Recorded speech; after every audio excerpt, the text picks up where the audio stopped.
Takže ahoj, vítám vás u svého nového videa. A tady v tomhle videu to bude pro mě trošičku challenge, protože jsem se rozhodla, že si ostříhám svoje kudrnatý vlasy sama doma.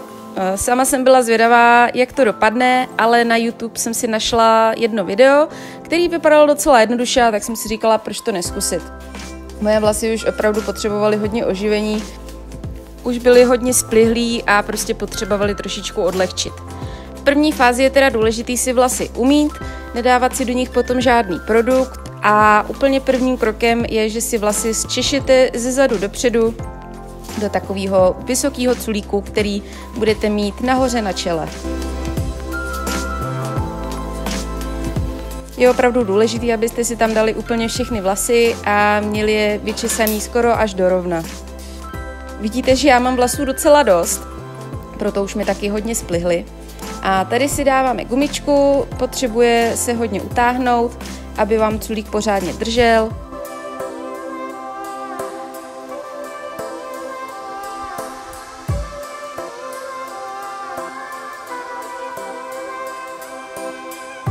Znova culík rozčešeme. Vlasu mám opravdu hodně, já si to nikdy neuvědomuju, ale když to takhle vidím, jak se s tím peru, tak je to docela hustý. Tak, další gumičku si dáme na konec culíku.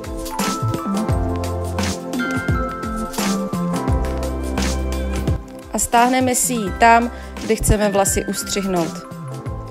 Tady v tomhle prvním kroku budeme vlasy stříhat vlastně nad gumičkou. Takže je opravdu důležité, abyste si rozmysleli, v jaký délce to chcete ustřihnout. Já jsem si řekla, že to trošičku risknu a střihla jsem docela velký kus vlasu. Taky doporučuji, abyste si pořídili nějaký lepší nůžky, protože já to stříhám nůžkama na papír a docela jsem s tím bojovala.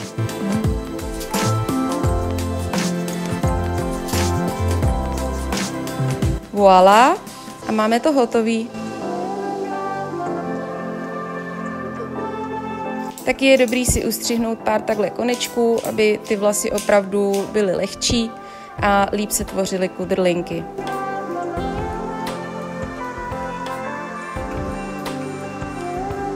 Tady tu gumičku, jak vidíte, jsem si opravdu dobře utáhla, takže jsem s tím docela bojovala a musela jsem si ty vlasy potom hodně rozčesávat, protože se mi tam udělaly cucky.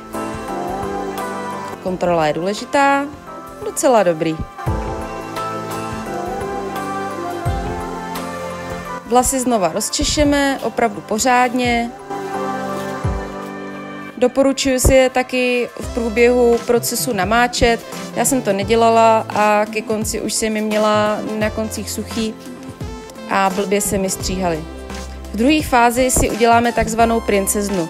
Já vím, že jsem tady udělala chybu, protože jsem si vzala míň vlasů. Měly by se brát spíš až jakoby do poloviny hlavy.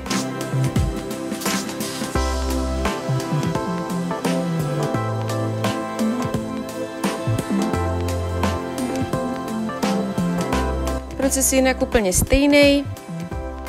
Vlasy si rozčešeme vepředu, vzadu si uděláme culík, aby se nám nepletly do cesty vlasy, který nechceme stříhat.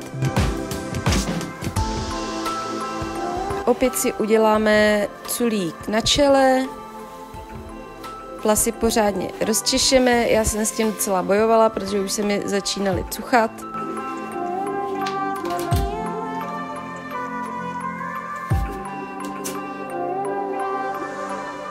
Strašně krát jsem to kontrolovala, protože jsem se fakt bála, abych si to neustřihla nějak špatně, protože mít špatně střížený vlasy je pak docela na pytel. Na konci si zase uděláme další culík a gumičku posuneme tam, kde chceme vlasy ustřihnout. Tentokrát to budeme ale stříhat trošičku jinak. A to diagonálně směrem nahoru, asi tak v polovině toho zbytečku vlasů, co máme za gumičkou.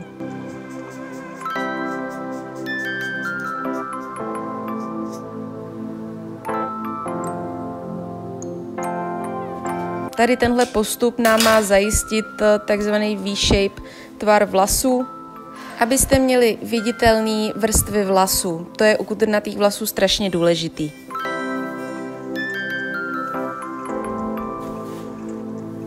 Všechny vlasy si zase rozčešeme pořádně a jak říkám, je důležitý si je vodou trošičku zvlhčit, protože už potom dole začínají být suchý a blbě se to stříhá. Teďka si vlastně uděláme jakoby ofinku a jdete vlastně směrem od ucha nahoru, přímá linka. S tímhle jsem docela bojovala, protože jsem přes ty všechny vlasy neviděla, ale nakonec to, myslím, dopadlo docela dobře.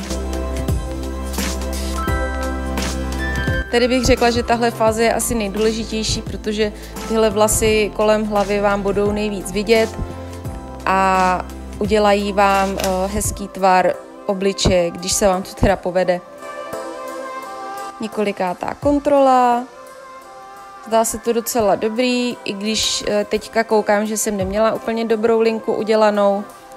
Nicméně na to, že jsem absolutně nic neviděla v zrcadle, tak je to, myslím, docela dobrý výsledek. Vlasy si opět dáme do culíku. Tady už jsem začínala být trošičku nervózní, i když to možná není jako vidět, ale vím, že se mi honilo docela dost myšlenek v hlavě. S tím, že jsem se bála, s čím se ráno probudím. Dole si taky uděláme culík, posuneme si gumičku na úroveň, kam chceme.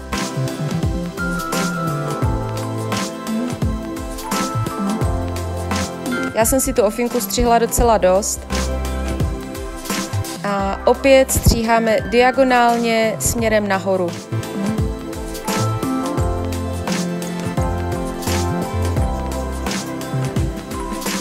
No a je hotovo. Teďka si všechny vlasy zase rozčešu a půjdu si je znova umýt kondicionérem a dám si do nich všechny produkty, které jsou potřeba. Teďka si kontroluju vlasy, jestli to je teda nakonec dobrý. Ten V-shape se mi moc nepovedl, ale na to, že jsem to dělala sama a poprvé, je to, myslím, docela dobrý. Taky se musí myslet na to, že ty kudrnatý vlasy, když uschnou, tak se zkrátí o docela dost čísel. Já jdu teda teďka spát a uvidíme se u zítřejšího výsledku. Takže tohle je teda výsledek toho včerejšího stříhání.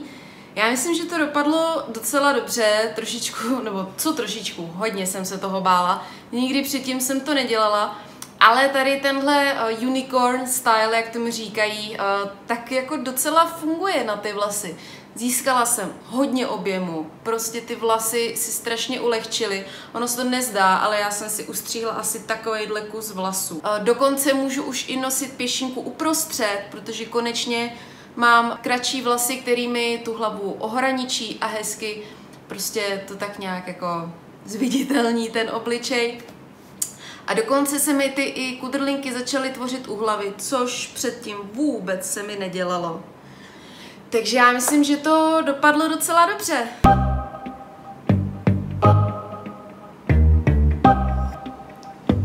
Já doufám, že se vám tady tohle video líbilo a budu se na vás těšit u dalšího.